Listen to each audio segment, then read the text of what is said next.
جو تفصیلات انہوں نے ہم سے شیئر کی اور جو معلومات ہم نے حاصل کی، تو انہوں نے اس بات پر فوکس کیا کہ کس طرح سے پاکستان کی شپنگ انڈسٹری کو زندہ رکھا جائے اور کس طرح سے پاکستان کے جو سی فیررز ہیں، یعنی وہ عملہ جو بحری جہازوں کے اوپر نوکری کرتا ہے، اس میں انجینئرنگ سٹاف بھی ہوتا ہے، اس کے اندر ڈیک سائڈ پہ آفسرز بھی ہوتے ہیں، تو ان کو کس طرح سے اس انڈسٹری کے اندر زندہ رکھا جائے اور کس طرح سے ان کے لیے اپورچونٹیز کو کریٹ کیا جائے، یہ کور فوکس رہا ہے محترم جناب لطیف صدیقی صاحب کا۔ لطیف صدیقی صاحب مختصر دورے پر سنگاپور سے پاکستان آئے ہوئے ہیں، حکومت پاکستان کے ساتھ مشاورت بھی ان کی ہو رہی ہے اور یہ کچھ ایسے اقدامات اور کچھ ایسے پروجیکٹس اور کچھ ایسے آئیڈیاز اپنے ساتھ لے کر آئے ہیں کہ جو اگر حکومت پاکستان ان کو سنجیدگی سے دیکھے اور ان کو اڈاپٹ کرے تو یقیناً جو جہاز رانی کی صنعت ہے اس کے ریوائول میں بہت ہی اچھی پیش رفت ہو سکتی ہے۔ میں اپنے ناظرین کو یہاں مختصر یہ بات بتانا چاہوں گا کہ دنیا میں جو کل تجارت کا حجم ہے، جو سامان ایک ملک سے دوسرے ملک یا ایک بر اعظم سے دوسرے بر اعظم جاتا ہے، اس کا لگ بھگ 90% جو اس کا جو حجم ہے وہ سمندری راستے سے یا بحری جہازوں کے ذریعے سے 90% جو ہے وہ کارگو کی ہینڈلنگ ہوتی ہے۔ گو کہ ایئر کارگو بھی ہے اور ٹرین کے ذریعے اور سڑکوں کے ذریعے بھی کارگو کی ٹرانسپورٹیشن دنیا میں ہوتی ہے، لیکن 90% کارگو دنیا بھر میں بحری جہازوں کے ذریعے فراہم کیا جاتا ہے۔ اس وقت کیا صورتحال ہے؟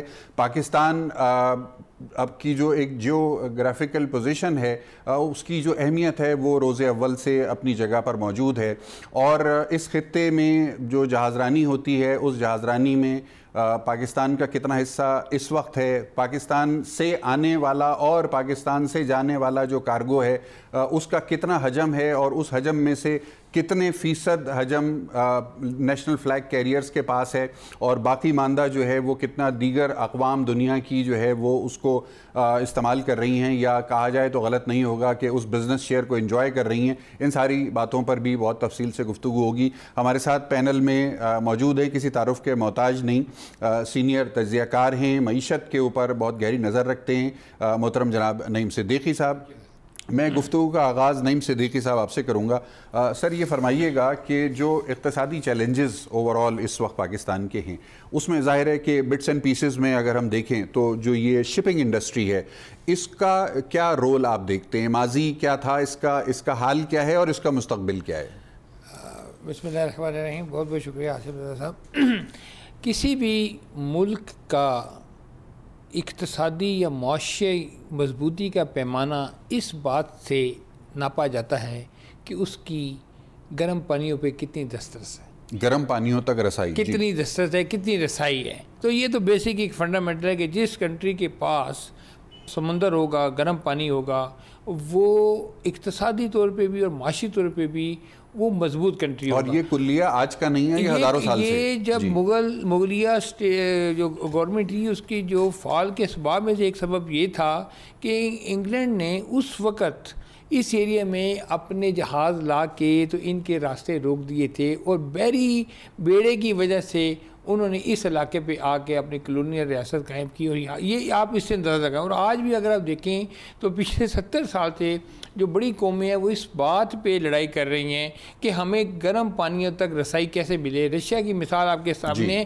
چائنا کی بھی مثال آپ کے سامنے ہے۔ چائنا بھی اس وقت بہت سٹرگل کر رہا ہے کہ اس کو گرم پانی تک رسائی ملے، کیونکہ اس کی جو ملاکن ایریا سے جو اس کے شپ گزرتی ہیں وہ وہاں پہ اس کو بڑے پرابلمز آتے ہیں۔ سویس کینال ایک آپ کو بڑی امپورٹنٹ ایریا ہے، آبی گزرگاہوں تک رسائی، آبی گزرگاہوں پر انفلوئنس، جہاں سے 5 to 7 billion dollar revenue Egypt کو ملتا ہے۔ آپ دیکھیں یہ بہت بڑا ریونیو ہے۔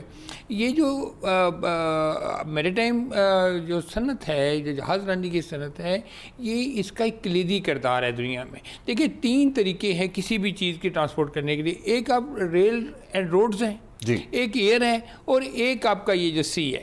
دنیا کا 90% کارگو جو ہے وہ تھرو سی جو ہے وہ ٹریول کرتا ہے، اور پوری دنیا کا 2/3 کارگو جو ہے وہ میری ٹائمز کے تھرو جاتا ہے، اور up to the amounting of $4 trillion. آپ دیکھیں $4 ٹریلین کی جو تجارت کا سامان ہے وہ سالانہ تھرو سی جاتا ہے۔ تو یہ ایک اتنی بڑی انڈسٹری ہے۔ اور دیکھیں کمیونیکیشن جو ہوتی ہے، جو ٹرانسپورٹ ہے، شیر شاہ سوری نے بھی جو GT روڈ بنائی تھی صرف اس لیے بنائی تھی کہ یہاں سے آپ کو سامان کی ترسیل کرنے میں، تجارت کرنے میں ایک آپ کو فائدہ ہو اور آپ ایک اچھا کردار ادا کرتے ہو. ہمیشہ سے ایسا ہوا ہے. سلک روٹ کی مثال بھی آپ کے سامنے موجود ہے.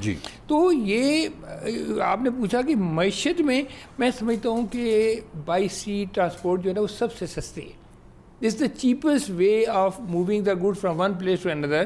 اور آج کل دنیا میں دیکھیں جو جہاز ہیں، پہلے 1956 میں جہاز تھے وہ 300 کنٹینر 20 فٹ کے جو ہے نا وہ لے جا سکتے تھے. اور آج جو ٹرپل ای لیول کے جو ویسلز ہیں وہ 18,000 کنٹینر تک لے کے جو ہے نا ٹریول کرتے ہیں. تو اس سے آپ اندازہ لگا سکتے ہیں کہ وقت کے ساتھ ساتھ اس انڈسٹری کی کتنی اہمیت ہو گئی اور وقت کے ساتھ ساتھ اس انڈسٹری نے کتنا گرو کیا. تو یہ بیسیکلی اگر آپ دیکھیں تو اس کی جو ہسٹری ہے نا وہ 5,000 سال پرانی میڈیٹرینین سے شروع ہوتی ہے، جس میں آپ دیکھتے ہیں کہ گریس ہے، روم ہے، وینس ہے، وہاں سے ایمسٹرڈیم، لنڈن، پھر یہ جو انڈیا، چائنا اور یورپ کو یہ جب کنیکٹ کرتا ہے تھرو دا ڈفرینٹ یہ جو پیسیجز ہیں، جو وائزز ہیں وہاں سے.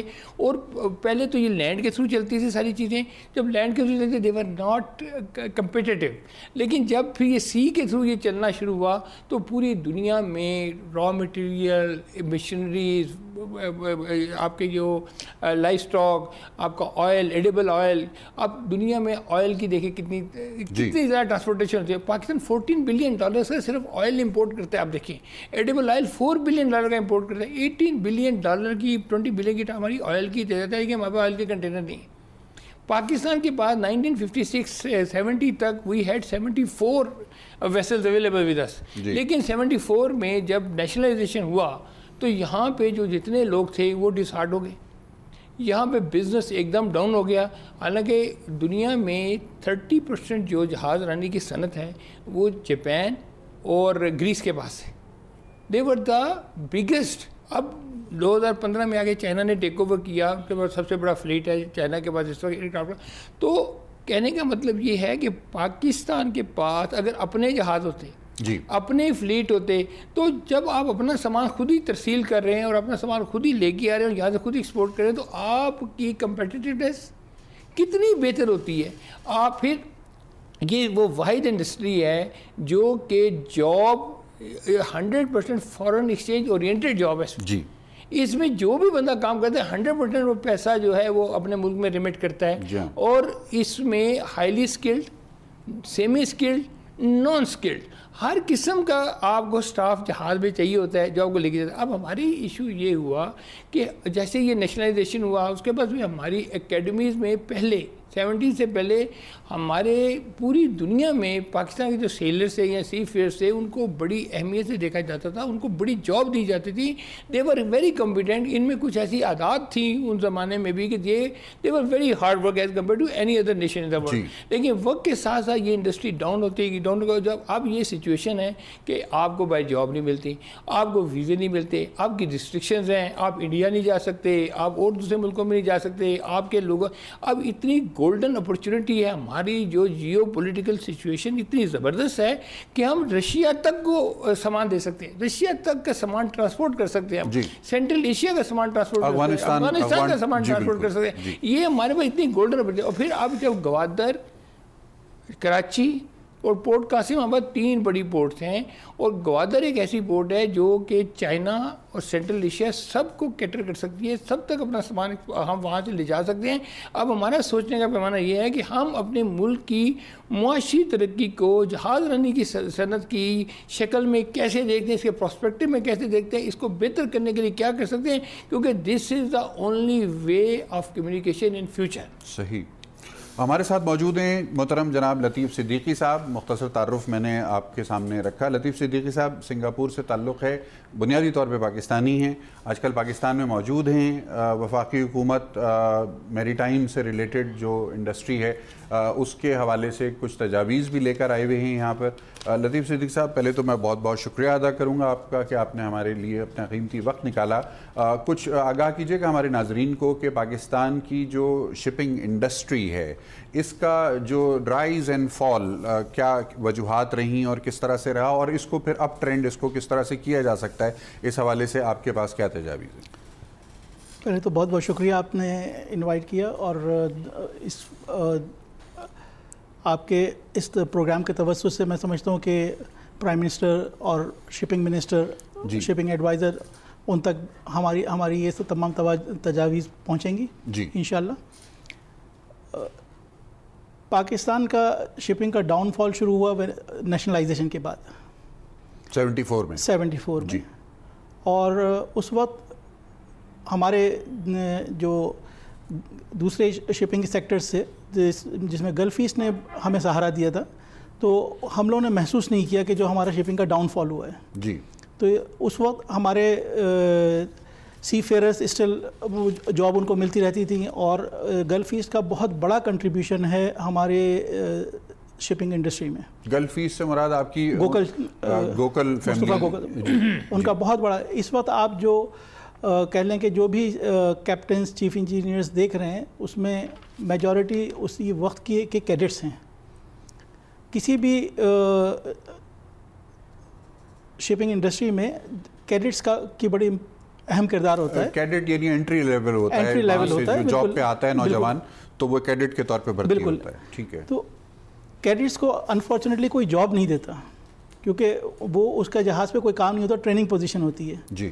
اور شپ اونر ہمیشہ کاسٹ کٹنگ ہر کاروبار کا یہی اصول ہے. ٹریڈ. اور تو کیڈٹس کے لیے ہمیشہ نیشنل شپنگ جو ہے وہ ایکوموڈیٹ کرتی ہے. صحیح. جب کیڈٹس سے وہ سینئر رینک پہ آتے ہیں اس کے بعد پھر ان کو جابس اپارچونیٹیز فورن فلیگ شپس پہ ملتی ہے. ٹھیک ہے. انفارچونیٹلی ہماری نیشنل شپنگ کا ڈاؤن فال رہا, لیکن گلف ایسٹ نے بہت اہم کردار ادا کیا. ان کے مڈ 80s میں دیور ان کے اپنے تقریباً 190 اون شپ تھے. اچھا. اور including charter ships almost 400 ships manage کرتے تھے. ان کا اپنا ایک بہت زبردست ویژن تھا. انہوں نے ایسٹرن اکیڈمی بنائی ایک شپ, اور کیریئر پروگریشن تھا, پلاننگز تھی. تو سارے سی فیئرز کو ایکوموڈیٹ کیا, کیڈٹس کو لیا, ان کو ٹرین کیا, اور آج ہم وی مسٹ بی تھینکفل. یعنی ہم اس کو اس طرح سے سمرائز کر سکتے ہیں کہ جو ہیومن ریسورس ہے اس کی جو ڈیولپمنٹ ہے, ہیومن ریسورس, سی گوئنگ ہیومن ریسورس جس کو سی فیئرر آپ لوگ کہتے ہیں آپ کی زبان میں, تو جو ہیومن ریسورس کی ڈیولپمنٹ ہے اس میں گلف ایسٹ نے بہت بڑا کردار ادا کیا, جو کہ گوکل فیملی کا وینچر تھا. اور دنیا میں ان کے کوئی آپ نے بتایا لگ بھگ 400 جہاز بھی ایک وقت میں چلتے تھے, تو ان کی طرف سے بڑی کنٹریبیوشن ہے. اور پاکستانیوں کی ایک بہت بڑی تعداد جو آج سینئر پوزیشنز کے اوپر شپنگ انڈسٹری میں دنیا بھر میں جہاں کہیں بھی ہے, تو وہ گاہے بگاہے کسی نہ کسی حوالے سے گلف ایسٹ سے وابستہ رہے ہیں کسی نہ کسی اپنے کیریئر کے دور میں. تو یہ تو گلف ایسٹ کمپنی ہو گئی, اور جو کہ گوکل فیملی سے اس کا تعلق رہا ہے. اب گوکل فیملی نے اپنی ایک انٹرپرائز جو اپروچ تھی اس کے تحت انہوں نے اس میں ایک کنٹریبیوشن دیا, جس کا کہ پاکستان کو یا پاکستان کے سی گوئنگ جو ہیومن ریسورس ہے اس کو بڑا فائدہ ہوا. اب کیا صورتحال ہے, گلف ایسٹ کس جگہ پر ہے, ان کا کاروبار چل رہا ہے نہیں چل رہا, اور ان کے کاروبار کے نہ چلنے کے نتیجے میں پاکستانی سی فیئررز کی جاب اپرچونیٹیز کے اوپر اس کا کیا امپیکٹ آیا ہے, یہ ساری باتیں بھی ہم اپنے ناظرین کے سامنے رکھنا چاہیں گے, لیکن ایک مختصر وقفے کے بعد.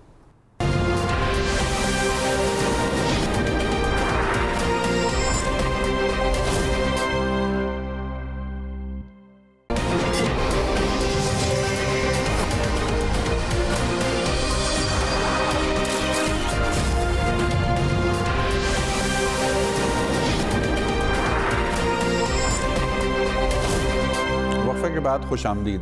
نعیم صدیقی صاحب, یہ فرمائیے گا کہ ملک کی جو پالیسی ساز ہیں وہ عام طور سے پارلیمنٹیرینز کے اوپر سب سے بڑی ذمہ داری آتی ہے, لیکن پارلیمنٹیرینز کیونکہ ڈومین ایکسپرٹ عام طور سے نہیں ہوتے, تو ان کا بہت زیادہ انحصار ہوتا ہے انڈسٹری کے ان ماہرین کے اوپر اور بیوروکریسی کے اوپر کہ وہ کس طرح کی پالیسیاں بنائیں اور وہ ان کی فور سائٹ کیا ہو. تو آپ کو نیشنلائزیشن کے بعد سے لے کے اب تک شپنگ انڈسٹری کے حوالے سے پالیسی سازی میں آپ کیا پرابلمز آپ کو نظر آتی ہیں کہ ہمیں کن مسائل کا سامنا رہا؟ دیکھیے سر, انفارچونیٹلی 74 کی نیشنلائزیشن کے بعد جو بڑے خاندان تھے یا جو پاکستان کے اسٹیک ہولڈر تھے جنہوں نے پاکستان میں ریل انڈسٹری لگائی تھی, ایوب خان کے دور میں بھی آپ نے دیکھا بڑی انڈسٹری لگی, اور یہاں پہ ہمارا جو گروتھ ہے وہ 7% to 8% تک بھی چلی گئی.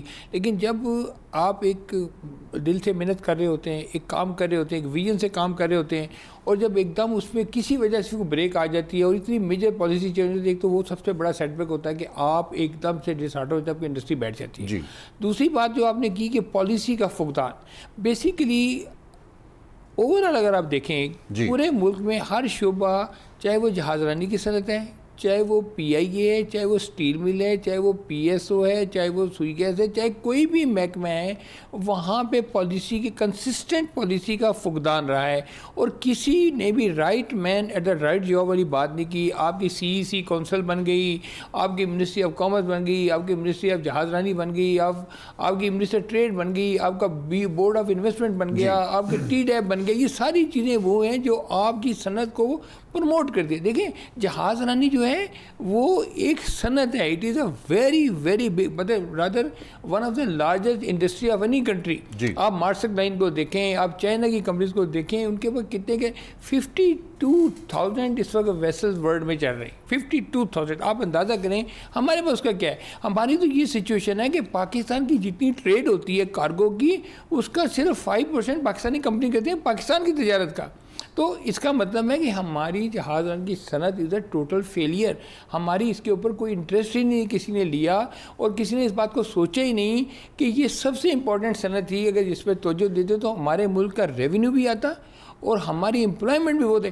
کم از کم ہم 1 ملین آدمی جو ہے, 1 ملین ہیڈز جو ہیں وہ اس روزگار کے ساتھ وابستہ کر سکتے تھے بڑی آسانی کے ساتھ. اور بینگ دا کراچی ہے دا پورٹ سٹی, سنگاپور دیکھیں نا, ایک چھوٹا سا شہر ہے, وہاں پہ کتنی $500 بلین کی ان کی جو ہے وہ ٹریڈ چل رہی ہے جہاز رانی کی صنعت کی. کوئی چھوٹی بات ہے, بہت بڑی بات ہے. اور اوور آل ورلڈ میں $4 ٹریلین کی ٹریڈ ہے. تو ویئر ڈو وی اسٹینڈ. ہم نے اس بات پہ کبھی سوچا ہی نہیں کہ ہم نے کسی صنعت کے اوپر صحیح دل سے کام کرا. ہمارے ایک جہاز کے اوپر 1000 سے 1500 آدمی ملازم ہیں, جبکہ سنگاپور میں آپ دیکھیں کہ وہاں ایک جہاز کے اوپر بہت زیادہ ہوں گے تو 150 بندہ وہاں پہ امپلائی ہوگا. دوسری بات یہ تھی کہ ہم ایک ایسے خطے میں ہیں کہ ہم اس کا اتنا فائدہ اٹھا سکتے تھے, being the 7-8 land lock countries including Afghanistan, جن کے پاس کوئی راستہ نہیں تھا, اور Pakistan was the shortest route even up to Russia to carry goods from this area.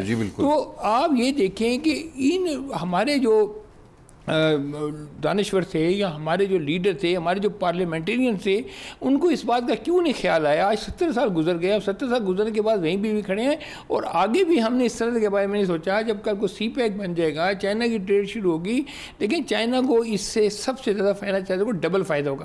ان کا جو کنٹینر یا ان کا جو گڈس وہاں سے آئیں گے وہ بھی لوڈڈ آئیں گے ٹرک ان کے, اور جو واپس جائیں گے وہ بھی لوڈڈ جائیں گے. مطلب سامان بھی ان کا ہوگا, جہاز بھی ان کا ہوگا, اور عملہ بھی ان کا ہوگا. اور میں آپ کو بھی یہاں بتا دیتا ہوں کہ صرف چائنا پیٹرول کی, آئل کی ترسیل سے $3 بلین سالانہ اس روڈ سے کمائے گا.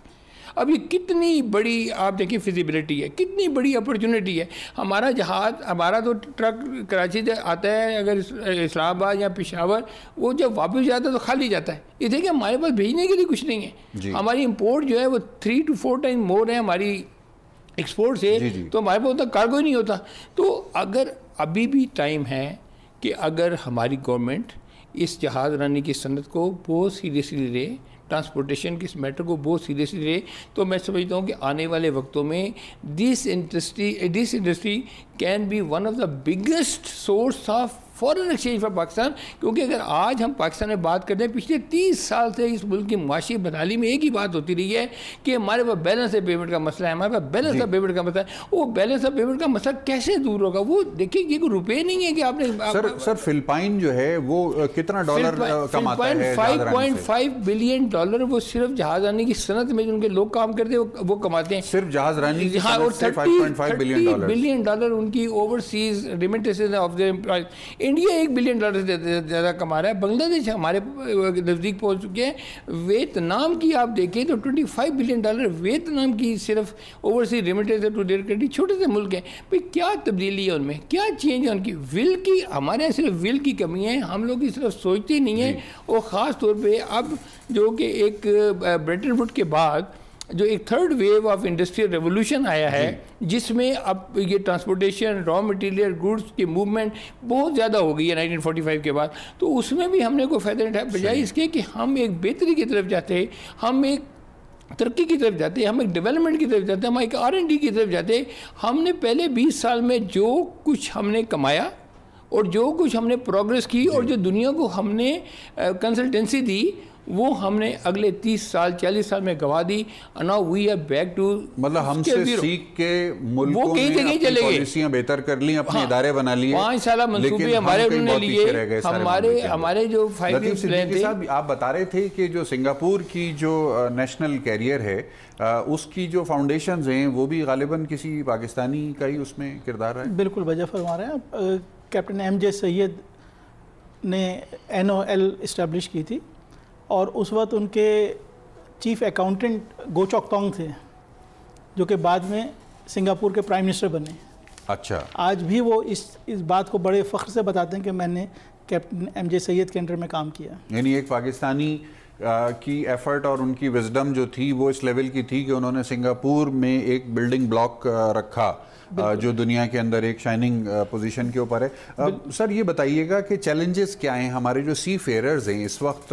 ایک تو یہ کہ اس کا حجم کتنا ہے, اگر آپ بتا سکیں کہ کتنے لوگ ہیں ہمارے جو اس فیلڈ میں تعلق ان کا ہے اور وہ نوکریاں ان کو ملتی ہیں, اور میجر چیلنجز ان کو کیا ہیں اس انڈسٹری کے اس وقت. اگر نان آفیسرز میں دیکھیں تو آلموسٹ 46,000 ہمارے پاس کرو ہے. 46,000 اور 18,000 آفیسرز ہیں. اس میں آفیسرز میں from junior officers to captain and junior engineers to chief engineers آتے ہیں. کرو میں آئلرز, وائپرز اینڈ لگ بھگ 65,000 پاکستانی جو ہیں وہ شپنگ انڈسٹری سے آج بھی وابستہ ہیں. آج بھی وابستہ ہیں. ہمیں بہت میجر چیلنجز جو ہیں یہ 9/11 کے بعد سے ہمارے شروع ہوئے جب ویزا ایشوز آئے. ویزا ایشوز آ گئے, ٹھیک ہے. اس کے علاوہ اپنے دوسرے پرابلمز بھی رہے ہیں, لیکن یہ ایک بہت بڑا ہمارے ساتھ المیہ تھا کہ آفٹر 9/11 ویزا ریفیوز ہونے شروع ہو گئے تو میجر کمپنیوں نے پاکستانیوں کو لینے سے انکار کر دیا, کیونکہ جہاز اگر ڈیلے ہوتا ہے تو اونر کا نقصان ہوتا ہے. صحیح ہے. اب میں یعنی صورتحال یہ ہے کہ وہ آفیسر ٹرینڈ بھی ہے, ایکسپیرینس بھی ہے, لیکن اس کو اس وجہ سے جہاز پہ نہیں اکاموڈیٹ کیا جا رہا کیونکہ ویزا کے ریسٹرکشنز آ گئی ہیں, ریپوٹیشنل چیلنج آ گئے. بالکل. میں یہاں پہ ایڈ کرنا چاہوں گا کہ ابھی ریسنٹلی ہماری یہ کمپنی میکنزی ان کو بڑا اچھا کانٹریکٹ ملا تھا جس میں تقریباً 450 سی فیئررز کمپنی کلائنٹ کو دینے تھے. جو پہلی ان کو بیچ تھا 42 سی فیئررز کا, جی, ان کو ٹرکی میں جوائن کرنا تھا. اچھا. اور وہ جوائن نہیں کر پائے اس وجہ سے کہ ان کا ویزا 30 دن میں بھی نہیں مل پایا. اچھا, یعنی ان کو پاکستانی پاسپورٹ پر ٹرکی کا ویزا بر وقت نہیں ملا جس کی وجہ سے وہ جا کے فلیٹ کو جوائن نہیں کر سکے اور وہ کانٹریکٹ جو ہے وہ کانٹریکٹ 450 کا انہوں نے کینسل کر دیا. سر یہ سلسلے میں جو حکومت پاکستان ہے وہ اس کا کیا کردار ہوتا ہے یا کیا رول ایکسپیکٹ کرتے ہیں آپ کے گورنمنٹ آف پاکستان اس میں پلے کر سکتی ہے؟ اس میں definitely ministry of foreign affairs اس میں ہیلپ کر سکتی ہے اور میرا خیال ہے کہ وہ بہت حد تک کر رہے ہیں. آف کورس ہمیں اوور نائٹ چینجز ایکسپیکٹ نہیں کرنی چاہیے جی, لیکن آئی ایم ویری ہوپ فل کہ انشاءاللہ عمران خان صاحب کی حکومت پرائم منسٹر کا ویژن بہت اچھا ہے اور اسی طریقے سے باقی ٹیم میں بھی جو لوگ موجود ہیں تو they are also putting their efforts. I am quite hopeful انشاءاللہ things will change, but at the moment we are really under very difficult situation کہ اگر سنگاپور جہاز آتا ہے اور پاکستانی ایک کرو بھی پاکستانی ہوتا ہے جہاز پہ تو اس جہاز کو کوارنٹین انکریج لے جاتے ہیں. جہاز ڈائریکٹ برتھ پہ نہیں جا سکتا, ڈائریکٹ آپریشن نہیں کر سکتا, بنکر لینے کے لیے آیا ہے بنکر نہیں لے سکتا, وہ جہاز کوارنٹین انکریج جاتا ہے جب تک کہ امیگریشن فزیکلی جا کے اس کو کلیئر نہیں کرتی شپ کو. تو یہ ایکسٹرا پائلٹیج, ٹائم ویسٹیج اونر کے لیے. اچھا, تو یعنی اونر کو فائنینشیلی وہ چیز مہنگی پڑتی ہے تو اس کی وجہ سے بھی وہ ڈسکریج ہوتے ہیں اور وہ پاکستانی اسٹاف کو یا پاکستانی کرو کو لینے سے, یعنی یہ اس کا مطلب یہ ہوا کہ ویزا ایک بہت بڑا ہرڈل ہے, بر وقت ویزا ملنا یا امیگریشن کے معاملات کا. دوسری نیشنلٹیز کو اوکے ٹو بورڈ پہ they can fly with in 24 to 48 hours. ہمارے لیے ویزا اب یہاں پہ ایون سنگاپور میں ہم نے پرابلم فیس کی ہے. جہاز پہ ایک سکھ کرو ہے, وہ کنارے نہیں جا سکتا کیونکہ ویزا نہیں ہے, ہم کو ڈاکٹر کو جہاز پہ بھیجنا پڑا.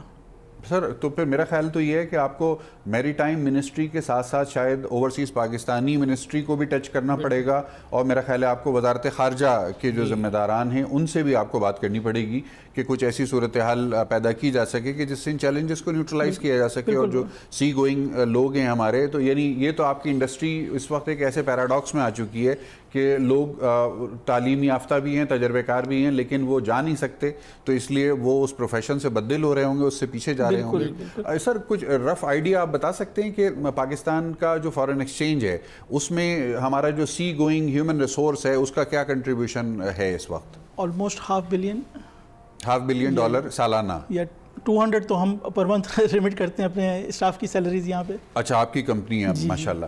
چلیں، یہ بڑی حوصلہ افزا بات ہے کہ آپ سنگاپور کے شہری ہیں، سنگاپور میں رہتے ہیں، لیکن آپ نے پاکستانی اسٹاف رکھا ہوا ہے اور آپ تقریباً $2.5 ملین سالانہ جو ہے وہ پاکستان ریمٹ کر رہے ہیں.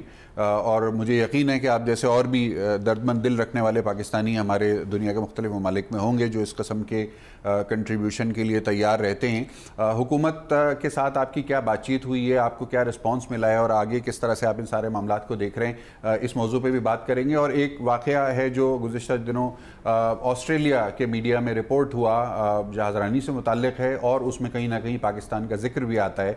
ذکر خیر تو میں نہیں کہوں گا اس کو، وہ کسی منفی انداز میں ہی وہ چیز رپورٹ ہوئی، لیکن وہ کیا معاملہ تھا اس کے اوپر بھی ہم آپ سے کچھ تفصیل جاننا چاہیں گے، اگر آپ چاہیں ہمارے ناظرین کو آگاہ کرنا ایک مختصر وقفے کے بعد.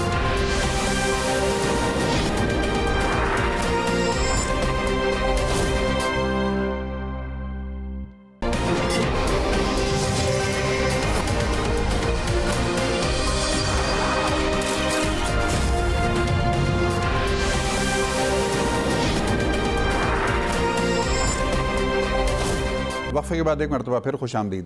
ناظرین، ایک اور معاملہ ہے جو اس سارے شپنگ انڈسٹری سے بڑا پرٹیننٹ ہے اور مفاد عامہ میں بھی ہے، اس لیے ہم چاہیں گے کہ آپ کو آگاہ کریں اس حوالے سے. وہ ہر پاکستانی جو پاکستان سے باہر روزگار کے سلسلے میں جاتا ہے، جس کو اوورسیز پاکستانی بھی کہا جاتا ہے، وہ آفیشلی نہ صحیح لیکن بالواسطہ طور پر پاکستان کا ایک سفیر ہوتا ہے، پاکستان کا ایک ایمبیسڈر ہوتا ہے، اور وہ اپنے قول و عمل سے، اپنے کیریکٹر سے، اپنے کنڈکٹ سے جس جگہ بھی دنیا کے جس خطے میں بھی کام کر رہا ہو، اس کے پاکستان کی ایک ریفلیکشن وہاں پہ دیتا ہے کہ پاکستان کیسا ملک ہے، کیسے لوگوں کا ملک ہے، اور اس ملک کے لوگوں کے سٹینڈرڈز کیا ہیں، یا ان کا ویژن کیا ہے، یا ان کی اخلاقیات کا لیول کیا ہے. اس حوالے سے ایک واقعہ ہوا جو آسٹریلیا کے میڈیا نے رپورٹ کیا. یہ واقعہ گو کہ آج سے کچھ عرصہ پہلے ہوا ہے.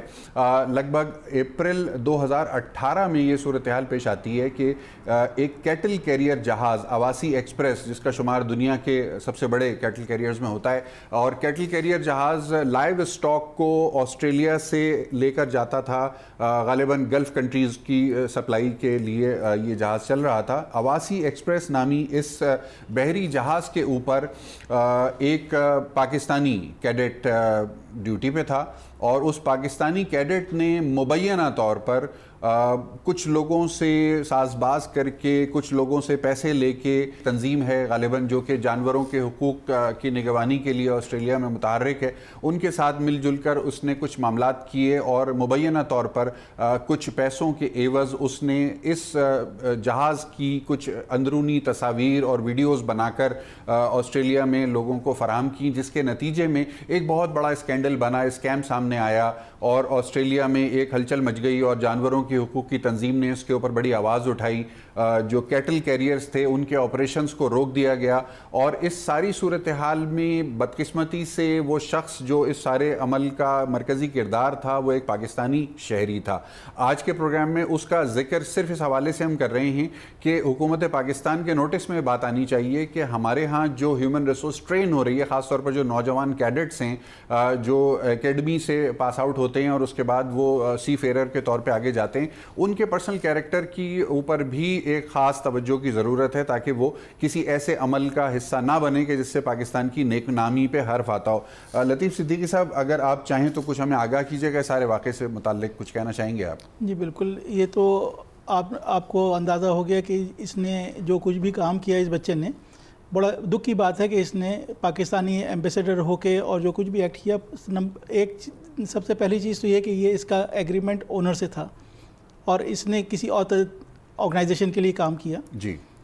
اگر اس کو کوئی پرسنل جو اس نے ویڈیو میں دکھایا گیا ہے آپ دیکھ سکتے ہیں کہ اس نے کہا کہ یہ اینیمل ٹارچر برداشت نہیں کر سکتا تھا. تو اگر یہ انڈسٹری پریکٹس ہے, اگر کوئی بھی نان کمپلائنس ہے تو وہ ان کو سینئر مینجمنٹ کو رپورٹ کرنی چاہیے. آپ آفس میں رپورٹ کریں اس چیز کو. لیکن اگر وہ ایک سنگل پرسن صرف اپنے طور پہ کوئی ڈیسیجن لے رہا ہے, وہ پاکستان کو بھی ریپرزینٹ کر رہا ہے, تو اس نے یہ اپنے طور پہ لیا. اس کے ریپرکشنز کیا ہوئے؟ کیا پاکستان کی شپنگ انڈسٹری کے اوپر کوئی ریپرکشن آیا ہے اس کے ریپرکشنز یہ ہوئے کہ امیجیٹلی جو ہمارا ایک 4 لائف اسٹاک کیریئر کا ایگریمنٹ تھا وہ ہمارے کلائنٹ نے ڈس اون کر دیا. اچھا. جو 200 لوگوں کی جابس تھیں وہ چلی گئیں. اس سے پاکستان میں کتنا ریونیو آتا, یو کین امیجن. یعنی 200 پاکستانیوں کی نوکری چلی گئی صرف اس وجہ سے کہ ایک نوجوان نے کچھ ڈالر کے عوض یا آسٹریلیا کی شہریت کی لالچ میں اس نے غلط طریقے سے وہاں پر ملی بھگت کے ساتھ تصاویر اور ویڈیوز جو ہیں وہ لیک کی بنا کر میلافائڈ انٹینشن کے ساتھ اس نے مبینہ طور پر یہ سارا کام کیا اور اس کا امپیکٹ آیا. تو اس میں جو میسیج ہے وہ یہ ہے کہ کیریکٹر بلڈنگ ہمارے ہیومن ریسورس کی جو ہے وہ ہمارے ان ٹریننگ انسٹیٹیوشنز کی ذمہ داری ہے کہ جہاں سے یہ لوگ ٹرین ہو کے آگے جاتے ہیں. سر کیا صورتحال کیا ہے جو ہماری اکیڈمی ہے پاکستان کی جہاں سے کیڈٹس کی تربیت ہوتی ہے, اس کے حالات کیا ہیں اس وقت, کیسا چل رہا ہے؟ میں بھی ریسنٹلی کمانڈنٹ راحت سے بھی مل چکا ہوں اور D G port and shipping سے ملا ہوں. ماشاءاللہ ہمارے لوگ بہت ایگریسو اور بہت پازیٹیو مائنڈ سیٹ کے ساتھ ہیں. They are trying to improve things. Of course overnight again we can't expect change, لیکن جو چیزیں ہمارے یہاں جو مجھے دیکھ کے دکھ ہوا ہے کہ ہمارے یہاں جتنے بھی لیکچررز ہیں وہ ڈیلی ویجز پہ ہیں. یعنی جو میرین اکیڈمی ہے اس کے لیکچررز ڈیلی ویجز میں, most of them are retired. زیادہ تر لوگ جو ہیں ریٹائرڈ ہیں اور وہ بہت سنسیئر ہیں, بہت آنیسٹ ہیں. لیکن یہ تو ایک سکسیشن پلاننگ ہوتی ہے, ویژن پلان پالیسیز تو کون کرے گا جب آدمی ڈیلی ویجز پہ جا کے وہاں کام کر رہا ہوگا. صحیح ہے. مطلب معذرت کے ساتھ دیہڑی دار مزدور والا ان کا کام ہو گیا کہ کیریکٹر بلڈنگ کیا کروائیں گے وہ نوجوانوں کی, اور ان کو جو انٹرنیشنل چیلنجز ہیں اس کے بارے میں کس طرح ذہنی طور پر ان کی مینٹل اسٹرینتھ کریٹ کریں گے, یہ ایک بہت بڑا سوالیہ نشان ہے. تو یہ بہت ضروری ہے. نہ صرف پاکستان میرین اکیڈمی بلکہ جو ہمارا مرکنٹائل میرین ڈپارٹمنٹ ہے جہاں پہ ایگزامس ہوتے ہیں اور سرویئرز ہوتے ہیں جو ہمارے یہاں پہ شپس جو پورٹ میں آتے ہیں ان کو چیک کرتے ہیں, وہاں پہ 12 سیٹس ہیں میرے جہاں تک میری انفارمیشن ہے اس کے حساب سے. اس میں 6 سرویئرز کام کر رہے ہیں, ایگزامنرز اور سرویئرز ہیں. صرف چیف ناٹیکل سرویئر جو ہے پرماننٹ ہے, باقی سب کانٹریکٹ پہ 1 سال کے. اچھا, تو یہ تو ایک بیوروکریٹک ہرڈل ہے, یعنی کہ وہاں کے جو ریکروٹمنٹ کے رولز ہیں یا پروسیجرز ہیں ان کو فوری طور پر ایڈریس کرنے کی ضرورت ہے. لیکن یہ تو بہت سیریس چیز ہے دونوں طرف سے کہ اگر آپ اپنے انسٹیٹیوشنز کو بلڈ نہیں کریں گے, ہاؤ یو کین ایکسپیکٹ کہ آپ کے کیڈٹس آگے اچھے بنیں گے. آپ کیسے, اگر آپ اپنی پرفارمنس امپروو کرنی ہے تو آپ کو وہاں پہ انسٹیٹیوشنس میں جو دوسری مطلب یہاں پہ میں ہائی لائٹ کروں گا کہ جو بھی چاہے ایگزامنر ہو گئے یا اکیڈمی کے لیکچررز ہو گئے, دے آر آل سی فیئررز. صحیح ہے. سی فیئررز کی جو سیلریز ہوتی ہیں وہ at sea they can get up to $10,000 per month. جی بالکل. ٹھیک ہے. اب ان کو اگر صحیح پیکیجز نہیں آفر ہوں گے یہاں پہ تو یہاں پہ آپ کو صحیح لوگ نہیں ملیں گے اور پھر وہ غلط طریقے سے چیزیں اس کو بنائیں گے. تو یہ بہت ہی سیریس چیز ہے جو اگر آپ کو لانگ ٹرم سولوشنز دیکھنا ہے اور آپ کو اپنی میرین فورس کو بلڈ کرنا ہے فیوچر کے لیے, کیونکہ ہمارے پاس 3 پورٹس ہیں. ان 3 پورٹس پہ اگر ہم نے اپنی میرین سی فیئررز کو ڈیولپ نہیں کیا تو یہاں پہ پھر ہمیں فورنرز آ کے ہماری پورٹس چلائیں گے.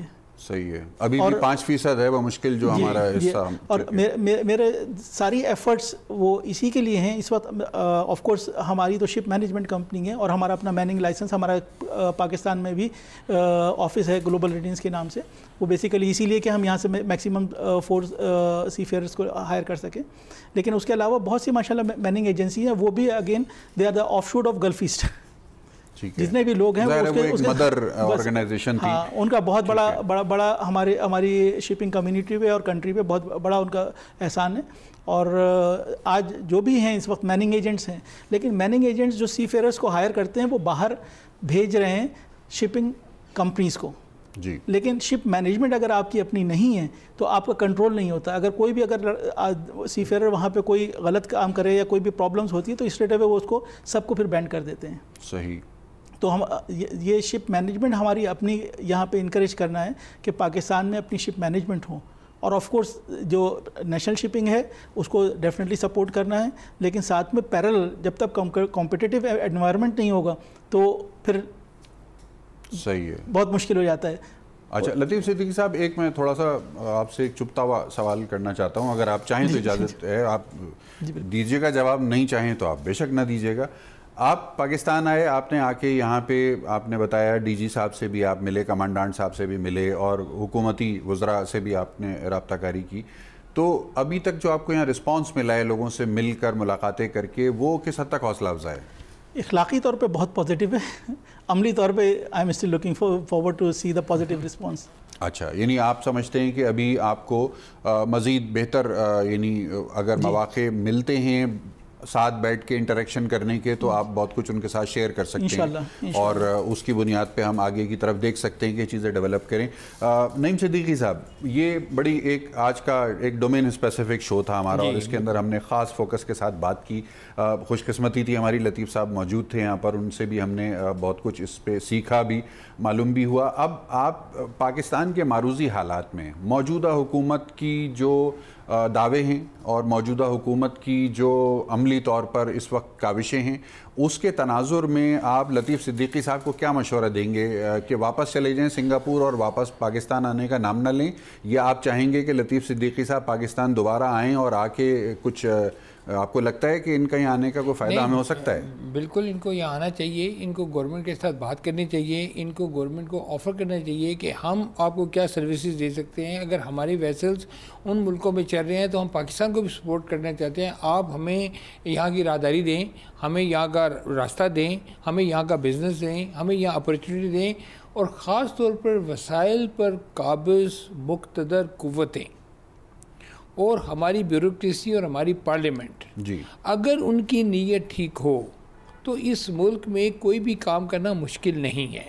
میں سمجھتا ہوں کہ اگر یہ لوگ مل بیٹھیں اور صدیقی صاحب جیسے لوگوں کے ساتھ ایک انڈرسٹینڈنگ کے ساتھ ایک ایم او یو سائن کریں اور ان کو ایک اپرچونیٹی دیں کہ آپ اس ملک میں آگے کام کریں, آپ اپنے وسائل کا استعمال کریں, ہم آپ کو اپنی پورٹس دیتے ہیں, ہم آپ کے ساتھ بیوروکریسی کی کوئی ہرڈل نہیں ہونے دیں گے, ہم آپ کے پیچھے کوئی ڈپارٹمنٹ نہیں لگائیں گے, ہم آپ کو کسی طرح بھی تنگ نہیں کریں گے. آپ as long as you are bringing in foreign exchange for this country, جس کی ہمیں اس وقت اشد ضرورت ہے, تو میں سمجھتا ہوں یہ بڑی ون ون سچویشن ہوگی. اور اس طرح پاکستان کے جو اور ڈائسفورا ہے, جو اور بھی not only in the shipping industry, بہت ساری پاکستان میں انڈسٹریز ہیں. دیکھیں پاکستان میں اس وقت کنزیومر لیڈ گروتھ ہو رہی ہے, جی, یہ جب تک انڈسٹریل لیڈ گروتھ میں کنورٹ نہیں ہوگی نہ کوئی انڈسٹری لگے گی, نہ کوئی انڈسٹری چلے گی, نہ کوئی انڈسٹری میں روزگار ہوگا, نہ اس میں فارن ایکسچینج آئے گا. یہ انتہائی خطرناک بات ہے کہ ہم ایک سیونگ اکانومی سے بھی باہر چلے گئے. ہم 100 روپے جو ہم لوگ کماتے ہیں 94 روپے ہمارے خرچ کر دیتے ہیں, ہمارے پاس کوئی سیونگ نہیں ہوتی, ہم انویسٹمنٹ کا سوچ نہیں سکتے, ہم آگے کی سوچ ہی نہیں رکھتے. تو یہ کانسیپٹ جو ہے جو پچھلے 30 سال سے خاص طور پر ڈیولپ ہوا ہے, جس میں ہم کنزیومر بیس جی گروتھ میں چلے گئے ہیں, ہمیں یہ سارا ریورس کرنا پڑے گا. اور یہ اگر ہم ریورس کریں گے تو پھر ہم چائنا کے ساتھ بھی اور سینٹرل ایشیا کے ساتھ بھی ہم کمپیٹ کر سکیں گے, کیونکہ یہ جو اکنامک کوریڈور ہے, یہ جو سی پیک ہے, this is one of the 6 corridor جو اس کے علاوہ پوری دنیا میں اس کی شاخیں ہیں, پوری دنیا میں ڈیولپمنٹ ہوگی. اور اگر ہماری ناک کے نیچے جی یہ ساری ڈیولپمنٹ ہو رہی ہو اور ہم وہاں ایک مزدور کا, انہوں نے بتایا کہ ہم ایک مزدور کا کردار ادا کریں اور ہم صرف ایک وہ چھوٹی سروسز ان کو دیں, جبکہ ہم انڈسٹریل سروسز نہ دے سکیں, ہم ریونیو نہ کما سکیں, ہم صنعت سازی نہ کر سکیں, ہم صنعت بنا نہ سکیں, صنعت بیچ نہ سکیں, تو میں سمجھتا ہوں ہمارے لیے بہت مشکل ہوگی. اور یہ آنے والے وقت میں کیا, اب ہم بہت لیٹ ہو چکے ہیں. دس از دا رائٹ. ابھی آپ دیکھیں نا, اس وقت ملک میں جو مین مسئلہ ہے وہ معیشت کا ہے, اس کو کنٹرول کرنے کا ہے. ہم سیاست کے بازار میں ہائی سرگرم ہیں, شہسوار ہیں جناب سیاست کے میدان کے, اور بہت ہی مزور قسم کے شہ سوار ہیں. میں بہت شکر گزار ہوں مہمان گرامی کا, انہوں نے اپنا قیمتی وقت آج ہمارے اس خصوصی پروگرام کے لیے نکالا. لطیف صدیقی صاحب, گلوبل ریڈینس آپ کی کمپنی ہے, تقریباً $2.5 ملین سالانہ پاکستان کو زر مبادلہ آپ کی کمپنی کے توسط سے حاصل ہو رہا ہے ان حالات میں کہ جب آپ بقول آپ کے پاکستان کے جو سی فیئررز ہیں ان کو بہت سے چیلنجز کا سامنا ہے. ہم امید رکھتے ہیں اور ہم توقع رکھتے ہیں کہ اگر آپ کی دی گئی تجاویز اور آپ جیسے دیگر درد مند دل رکھنے والے پاکستانیوں کی تجاویز کو حکومت وقت نے ایکنالج کیا, ایبزارب کیا اور امپلیمنٹ کیا, تو مجھے یقین ہے کہ ہم پھر کبھی آپ کے ساتھ جب پروگرام کر رہے ہوں گے تو آپ ہمیں فخر سے بتا رہے ہوں گے کہ آپ کی کمپنی کے توسط سے پاکستان کو $2.5 ملین نہیں بلکہ شاید $10 ملین کا زر مبادلہ جو ہے وہ ملنا شروع ہو گیا ہے.